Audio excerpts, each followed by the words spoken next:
Bugün dünyadakı kilsələr həftənin birinci günündə ibadət edirlər. Ancaq özümüzdən soruşmalıyıq, bu Allahın təyin etdiyi ibadət günümdür. Bunu anladıqda kilsənin olduğu kimi Allahın həqiqətinə tabi olub olmadığını, yoxsa alaq otları kimi yalana tabi olduğunu anlaya bilərik.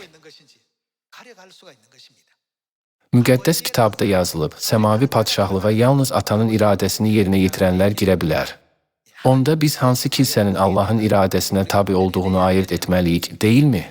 Əslində, müqəddəs kitab bizə isə Məsihin dirildiyi gün olan bazar gününün həftənin ilk günü olduğunu öyrədir. Markın 16-cı fəslinin 1-ci ayəsi. Şənbə günü keçəndən sonra. Hansı gün bitdi? 7-ci gün bitdikdə. Məcdəlli Məryəm, Yaqubun anası Məryəm və Şalomit ətirlər aldılar ki, gedib İsa'nın cəsədinə çəksinlər. Həftənin ilk günü səhər tezdən. Yəni 7-ci gündən sonraki gün, şənbə günündən sonra. Günəş doğanda onlar qəbrin yanına gəldilər. Onlar bir-birlərinə deyirdilər, görəsən qəbrin ağzındakı daşı bizim üçün kim kənara yuvarlayacaq? Başlarını qaldırıb baxanda gördülər ki, daş kənara yuvarlanıb. Bu daş nəhəng idi. Qəbirə girib sağ tərəfdə ağ xalat geyinmiş bir gəncin oturduğunu gördülər və heyrətə gəldilər. Bu şəxs onlara dedi, siz heyrətlənməyin. Çarmıxa çəkilmiş Nazaretli İsa'nı axtarırsınız. O dirilmişdir. Burada yoxdur. Bax, bu onun qoyduqları yerdir. Bu ayələr həmçinin İsa Məsihin dirilməsi səhnəsini olduğu kimi təsvir edir. İsa Məsihin dirilməsi bazar günü baş verdi. Bu faktla bağlı Matta, Mark və Luka İncillərində belə yazılıb. Bugünkü qondarma bazar günü ibadəti müqəddəs kitabın 66 kitabının heç birində şənbə günü kimi müəyyən edilmir. Çünki müqəddəs kitabda açıq-aydın yazılıb ki, şənbə günü 7-ci gündür, İsa'nın dirildiyi gün isə 1-ci gündür.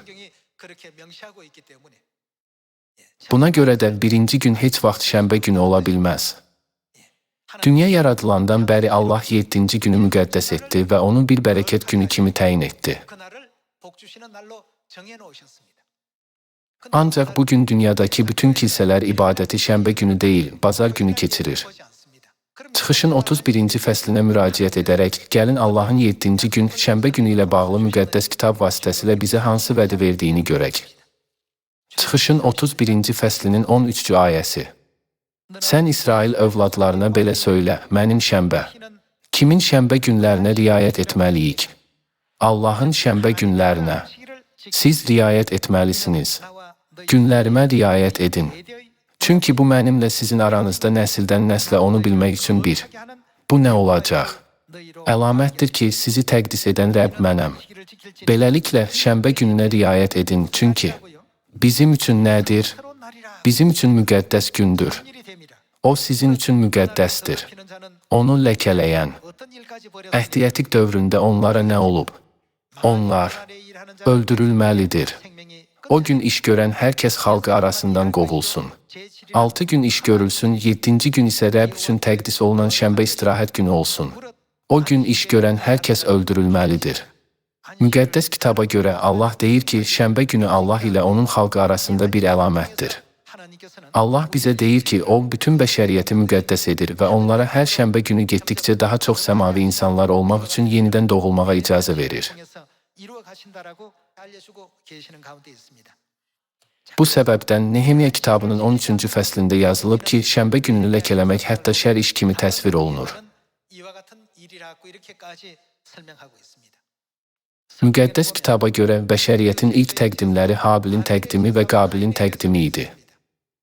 Allah Qabilin təqdimini rədd etdi, amma Habilin təqdimini qəbul etdi. Bugün yer üzündə belə hər həftə göydə Allaha saysız hesabsız ibadət xidmətləri təqdim olunur. Buna baxmayaraq, biz müqəddəs kitab vasitəsilə təsdiq etməliyik ki, hansı ibadət Allaha məqbul və onun razılığına səbəb olur.